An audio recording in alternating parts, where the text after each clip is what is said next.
Hey, Watts even used Sir Mix-a-Lot. We can say that. That's true, they did. And then they forgot all about it. And they said, to heck with the Hall of Fame and to heck with giving you a clear path to how you can be all that you can be in Magic. Because nobody knows now. Go play Arena and hope that you stream good, you look pretty or different, and that you're interesting and thousands of people follow you, and then maybe they'll invite you to play in a real thing, and then maybe things happen. Yeah. Of course, there's no paper, so I'm not going to get on the paper. But we don't know how paper works when it comes back. Hopefully, they'll have a plan. I hope so. Hopefully. Are we going to run this? Yeah, we can run with it. Is this a thing? This is Reblogatog. This isn't chatter, man. You're true. You're right. But I mean, like, that was a decent discussion. All right. Well, so this, Am I the asker again? This is. Well, I'm older. I don't know, but we can do it the other way. I don't care. Yeah, this is where we take the Tumblr account of Mark Rosewater called Blogatog, and we regurgitate and baby bird it right back to you. The very best of the best of the best, sir. In our opinion, which is humble and probably wrong.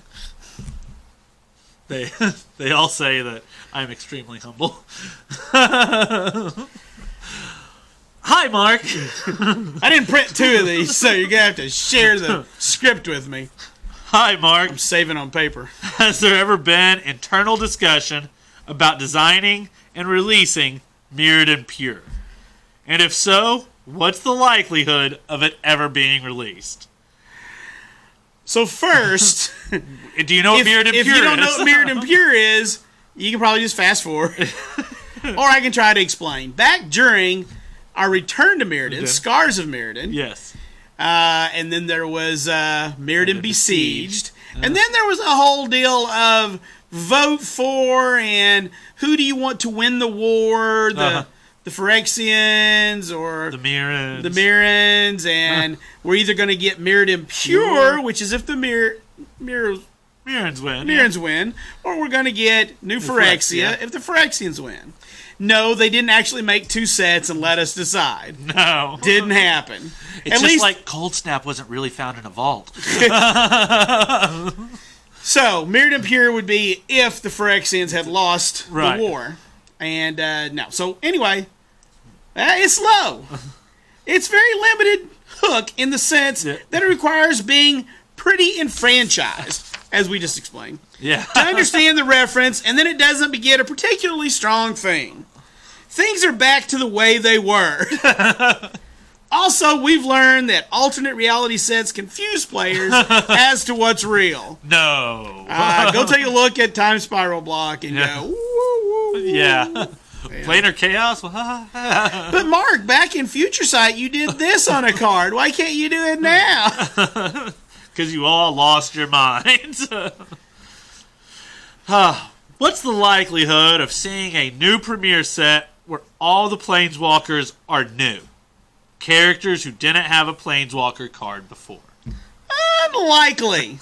We have so many Planeswalker characters players want to see, return, and limited slots to put them in. It is possible for a world to have multiple new Planeswalkers, though. As we are seeing with Kaldheim now. Kaldheim, yes. I wasn't going to get into a lot of Kaldheim. Right. I kind of stopped this right before Kaldheim. Yeah.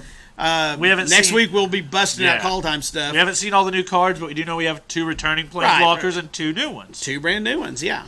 So, what do you personally consider to be a break that the rest of R&D doesn't? Oh, well, this is... Well, I'm in charge of the Council of Colors. If the Council declares something a break, it's a break. Other members of R&D can petition us to make a change, but it has to be approved by the Council. That's how enchantment destruction in black happened, for instance. He really is elegant in his So I really didn't answer that. Yeah, very so. He really is elegant in his sidestepping abilities. Yes, I am. I'm elegant. I'm not sure if you've answered this question before. Probably has. But it popped into my head, and I was curious. What colors would you think Krampus and or Santa Claus be aligned with? Santa is green-white. Now, believe it or not, I was just thinking of this the other day because I was thinking about building a Christmas-themed deck. I've been thinking about it as well. And because of all the the holiday cards Wizards has made, it needs to be 5 colors. Yeah. So, and I thought Santa would take care of everybody, mostly. So, wouldn't he take care of black aligned characters and blue aligned characters, even if he is just green white? So I can't come up with a commander. Yeah. Corona False God is as close as I came to, just because I could pass him around and he would travel around. And he's 5 colors. I was trying to think, do the same thing, and I was thinking Naya. Red, white, and green are all kind of Christmas colors. In my mind, I kind of put Santa in Naya. The red, the green, white's real easy. The red, he's a very emotional, loving person. Red for the emotion. Naya, but I'm like, I still can't think of anything Naya that. But he does have to be harsh, and those people who've been naughty don't get anything but a lump of coal. Right. So he's got to have a little bit of, He's emotional, He's got to be smart. So that's the blue part. There smart. You go. He travels over water, so that makes him blue. Well, there you go. In the snow, made from water, that makes him blue. And he's smart, so that makes him blue. So if Mentor of the Meek and similar effects back on the drawing board for white card are back on the... Is Mentor of the Meek. Woo! Is Mentor of the Meek and similar effects back on the drawing board for white card draw? Or is it still going to be a bend break? Not exactly, but kind of. You'll see. It's all coming. Yeah. All the white stuff's coming. We just got to wait for it. One day. We just got to wait for it. He gives some very cryptic things in this particular episode. Pay attention. That one was a little cryptic. All right. Well, and that is more than we've ever heard him say, because he's always been very anti-Mentor of the Meek. Even when we talk about white card draw, he never liked Mentor of the Meek, I remember. If white cares about having the most creatures, would it make more sense for them to have the biorhythm effects instead of green? That effect would be in white if we did it today. You're doing good. I think you're. I don't know what he's talking about. I do think they would be in white now. It does make more sense. But what conditions have to exist for an ability to get keyworded? What's the difference that gave Menace and Mill a keyword, but not, for example, whenever this creature deals combat damage, draw a card, or this creature can't be blocked by more than one creature? It has to do mostly with how often we feel it can be used, in what context, and if it saves words where we most need to save words.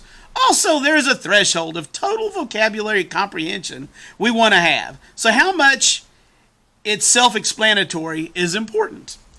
Right. I mean, I guess could they make that first one? Could they actually make it an ability called Curiosity? Like, creature has curiosity? I suppose. I mean, once again, why would they? But it's but why does let's not go there. They spent so many years not using mill as a keyword, and then they just used it, and it's like, but it doesn't mean what you think it means. And it's like, it means what everybody wants it to mean. Who the heck knew what double strike was? It's not inherent in it. No. Most of the keywords aren't inherent. They don't tell you what they do. Not really. Has there been any conscious effort to remove or rework cards in upcoming sets that don't play well over webcam? Obviously, some were coming out too soon to be able to change. But for the ones that aren't? No, there has not. We work 2 years ahead, so it's hard for us to make changes based on criteria we don't know, such as how long the pandemic will last. Also, play well over webcam is very nebulous. Yeah. I would imagine that is. How would you even do that? What's that hard to play over webcam? First off, well, you can't have... It's hard to play... Anything that lets you search your opponent's library, look at their hand. Yeah. Anything that steals creatures is difficult. Yeah. There's a lot of things. I haven't played, but I've read some, so. MaRo, I asked this question on my Twitter. No. MaRo's writing that. Okay. It's backwards.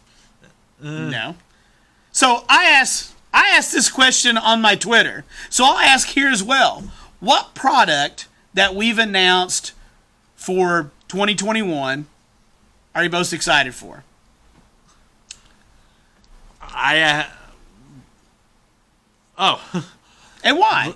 So, normally, I don't go look at the comments most of the time. This time I did sort of a straw poll and all the stuff that people responded with. So we know all the stuff coming out next year. Well, yep. Mostly, I assume. They'll surprise us with something. Oh, sure. There'll be another 8 to 12 products that we don't know anything about. That they'll fill in the gaps between the 2 weeks when releases are. And from what I saw, it looked like the things that people were most excited about that responded were Forgotten Realms and Modern Horizons 2. With Innistrad just behind it, and Strixhaven was in dead last. Believe it or not. No, Time Spiral Remastered wasn't even in there? Yeah, it's in there. I just wondered. It was behind those the 3. Before Strixhaven. Okay. Yeah, and Kaldheim. Kaldheim and Time Spiral Remastered were pretty close. I'm excited for Time Spiral Remastered because I want the new cards, old frames. They're just gorgeous. So I thought that was interesting, so I took a look to see what people were most excited about, and that's kind of where we were. That's cool. I figured Forgotten Realms would be pretty close to the top of that. I think everybody's been stoked for that for lots of people. It was 20 years. As I was running it, I mean, they were neck and neck. I think there was a vote or two that separated them, and I just called them even. Yeah. Innistrad was just 2 to 4 votes back, so over like 100 votes or something. So yeah, well, that's nice. All right, so our equipment tokens, something we can expect more of. I like Togo. Well, it is something I expect to do more of, but infrequently. As long as they're as flavorful as Togo, because a goblin that makes rocks to throw is, God, that's good. Super flavorful. You can make a pretty nice soup out of that. A hot soup? Yeah, it'd be a hot soup. Wrath effects are necessary to a format in order to keep some excesses in check, right? What about Armageddon effects? To keep ramp in check, then? This has been an issue in Standard in recent times. Using Armageddon to keep ramp in check is like using dynamite to deal with a termite problem. That's going to be a hard no on Armageddon to keep ramp in check. But the termites would be gone. Everything would be gone. Everything would be gone. I feel awkward around current Magic discourse because I've been enjoying the past few months of playing Magic, but everyone seems to hate it. All I keep seeing online are millions of reasons to stop playing and crucify you and everyone at Wizards. Am I really a minority recently? Magic has been seen its best year in its 27-year history. So no, you're not alone. A lot of people are playing and enjoying Magic. I think one of the byproducts of the pandemic is that it's making social media a bit more toxic than normal. That's hard to do, folks. Yeah. Being trapped in their homes for 8 months plus is having a psychological impact on people. I've talked to designers of other games, and this same phenomenon is happening there as well. I've heard a lot of talk from them in several. Yeah, we're just kind of getting to that point 10 months into the year where people are. Hey man, I am so on the train that when paper comes back, we will not know what to do. Yeah. It is going to explode so hard because whereas some people have been driven to digital probably for forever, if they weren't going to go already anyway, most of the people that I know are really chomping at the bit to get back to paper. So I think once paper opens up, we're going to be really surprised. The first Pioneer tournament I hear about anywhere in the area, I'm just going to drive. I want to play Pioneer. How do you quantify best year? Sales, player satisfaction, balance, innovation, some combination of those? I was referring to sales, but most metrics, in-store play obviously being the exception, are up. Yeah. Hello, Mark. No podcast this week? Sorry. I should have mentioned I'm taking my holiday break. No new articles or podcasts until January. But I'll still be answering questions, though. I'm surprised by that, actually. He usually I guess pandemic probably pushed him back. He used to have like a backlog of so many he'd keep. Well, he's not making anything new, but he's still releasing stuff. Oh, okay. Wizards just doesn't. I think they replay like the greatest articles. Okay. But he's already got his articles in the can for when they start back up. Right. Because he writes way out in advance. Right. Well, and he records 2 drive-to-works a week, you Yeah. know, or more. So. Yeah, I wasn't sure. That's what I meant. I didn't know if he, they say none this week. I figured he had a backlog that he would keep putting out while he wasn't doing any over the holidays is kind of what I meant. All right, looks like we got a small string here. A couple questions. A couple that go together, yeah. Lots of one-ups. Which is good. I like hitting a lot of topics. Are you willing to print banding in a supplemental set? Bands with others? It's not off the table, but I'd call it a long shot. If we didn't get it in Commander Legends, where are we gonna get it, right? I don't know. Maybe the next time they do a heavy metal set? Bands? Okay. And to go along with that, assuming you could somehow make everyone understand how banding works, is the play pattern it creates even actually fun? I've never played with it, but it seems like a really minor thing in most games. Well, it's not bad on offense, but it's too powerful on defense. Yeah. That's how banding really works. It's all about defense and blocking. If you have banding creatures, you control how damage and combat works as the defender instead of the attacker does. That's the gist of it. That's way simplified, but that's kind of a gist, right? Yeah. We saw just to remind you, we went to Vegas 3 years ago for the 25th anniversary. Was it 3 years? 2.5. 2.5, whatever. And we watched the beta draft, and we watched. Oh yeah. We watched some banding at work. Didn't Yeah, we did. They had to do some banding math. Yeah. So it was. Those Banalish heroes were doing work and stuff, Well, no, it was. Wasn't Banalish Hero? He was using the artifact. Oh. LSV was using Chatsuk's helm or whatever it's called. Yeah. Oh my gosh. I just happened to think of that. Yeah. He was using that, banding his regenerator, signing all the damage to the regenerator, popping it off, baby. Every turn, good to go. Yep. It can be very powerful. Yeah, it can. And they try not to make things too powerful. And I'll bet nobody else in that draft even thought about taking that card. And he had it main deck. He did. Oh, that was some of the best Magic ever to watch, because it was. We say it Magic all the time. The way it was meant to be played. We say it all the time, guys, but creatures were bad. Okay, those games ending took some time. So as a Commander player, I've generally thought of zombies as mostly blue and black. I know blue zombies are often Frankensteinian in nature. Frankensteinian, yeah. Frankensteinian? I don't know if I've ever seen that word or heard it, but I knew what they meant. And black zombies are usually raised corpses.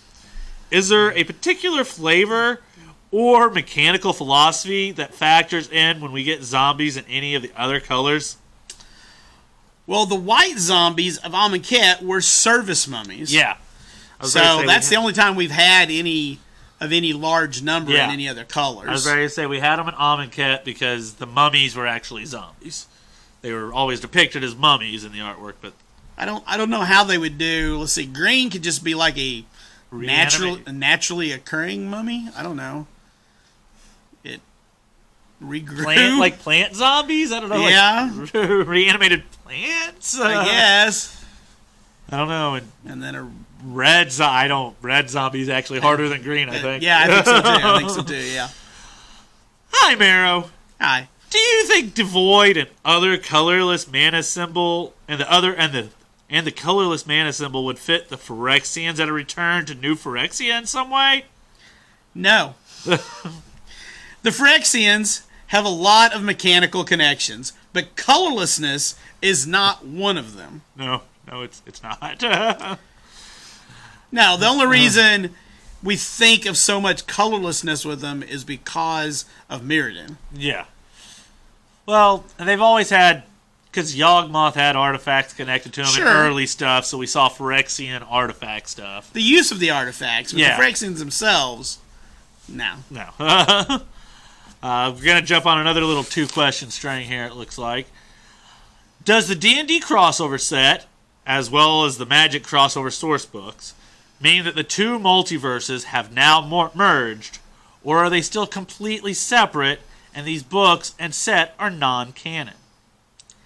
They are still separate multiverses. Aha, that's... I think this is... I don't know for sure what it's telling us, but this seems like a big thing to know. Yeah, I've been curious about this for a long time, because they both have their own planes, but planes hopping, it's not the same, and things just don't...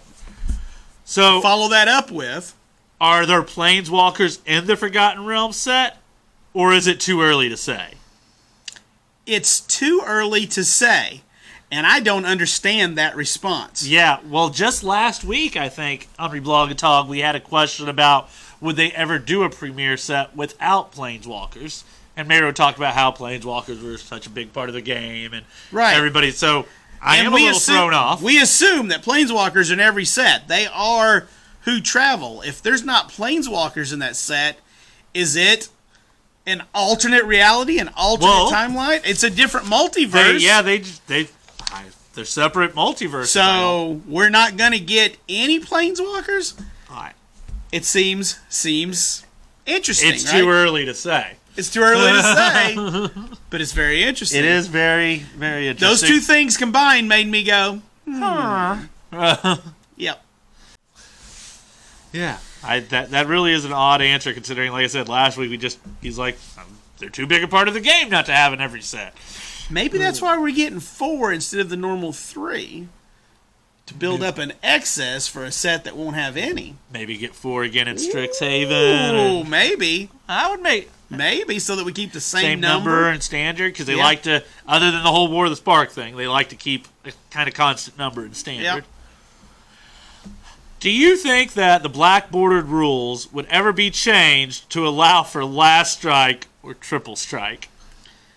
It's possible. The question is basically, is the reworking of the combat rules required worth the addition of the abilities?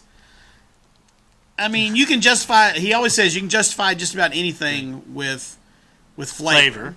But what's the importance of a last strike other than it's a box checking, right? Yeah. Why would last strike... I mean, something having triple strike would be pretty powerful if there was a last strike. Right.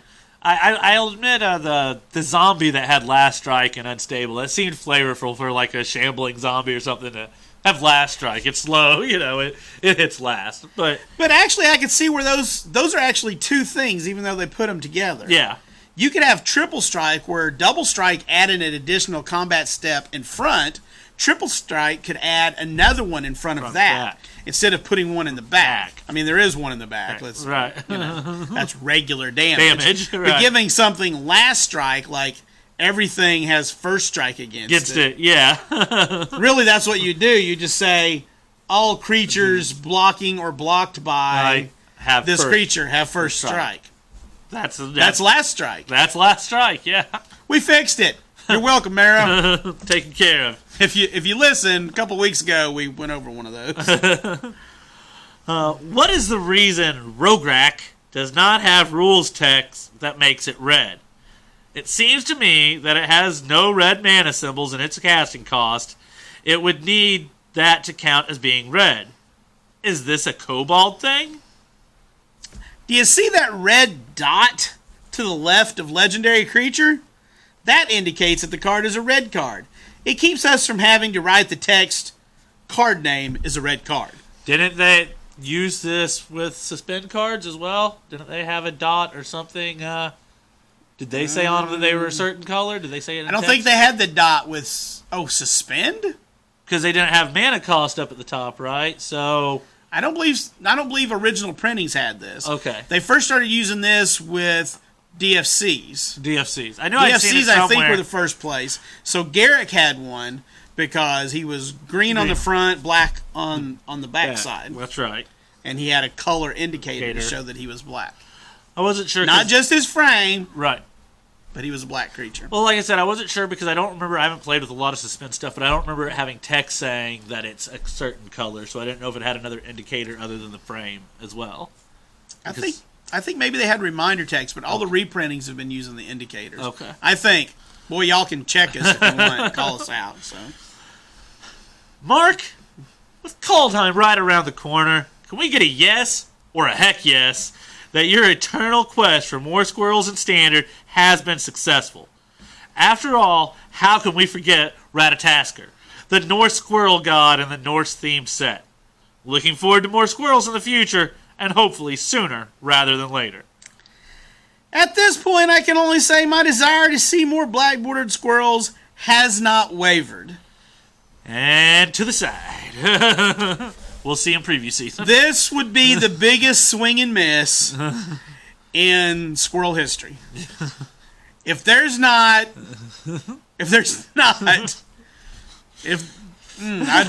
even going there. I'm not going to let myself. Not going to let myself. You just got to believe it. You got to believe. I got to believe that he can't tell you we're almost to preview season, but he can't say. There's a black-green legendary squirrel named something. Not Ratatoskr. Right. There's got to be. There's got to be. And yes, we got something related up here, but I didn't tie them together, so we'll get there in just a minute. Yeah, black-green I think is about right for it. Or do we need it to be Abzan now so you can play the one white squirrel? Abomination. I'm Celestian. That's an abomination. Squirrels aren't pets.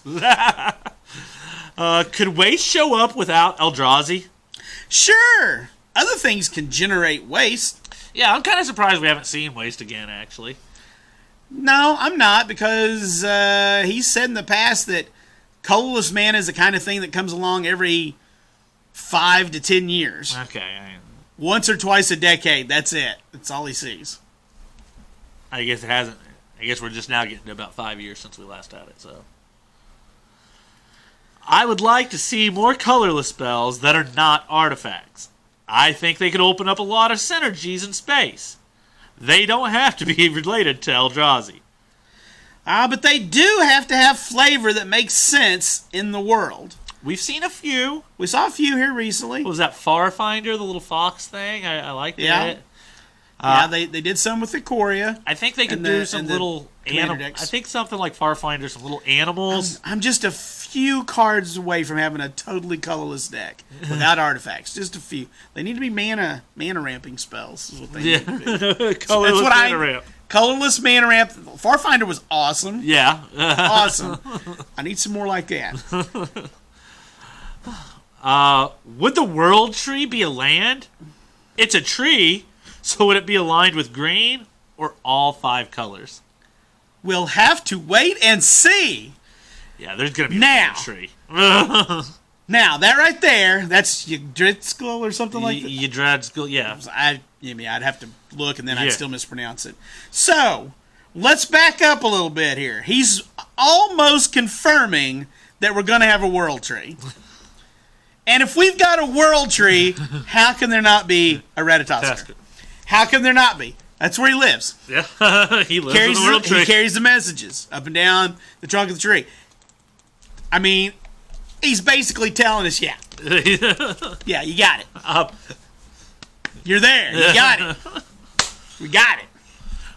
I'm with you. Has the idea of an inverted form of scry, looking at the bottom X cards of the library rather than the top, ever been given serious consideration?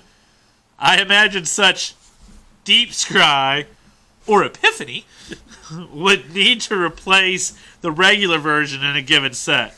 Kind of like with +1/+1 and -1/-1 counters.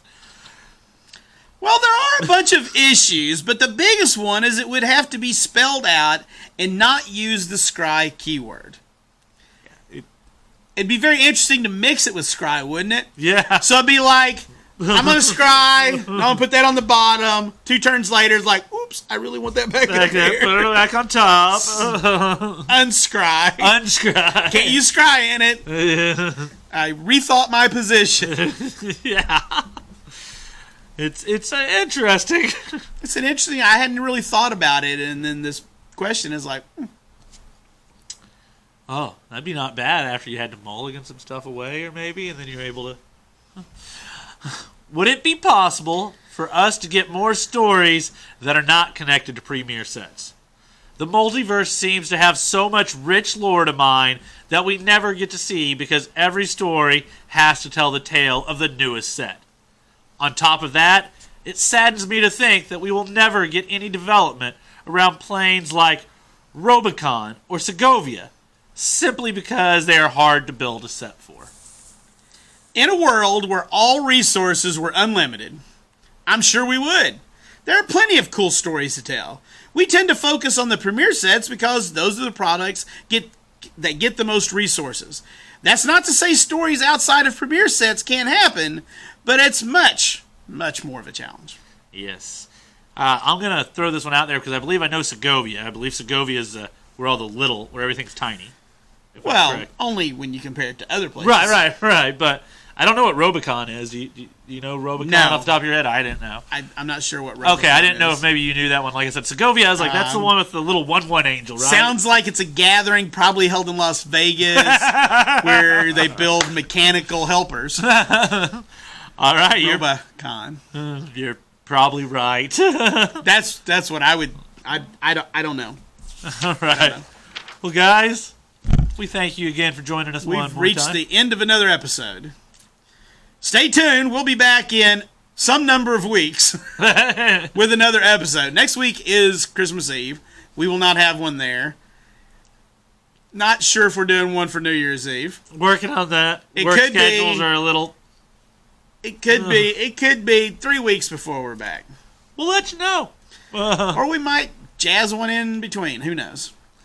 Anyway, thanks for tuning in, and we'll see you next time. Thanks, guys.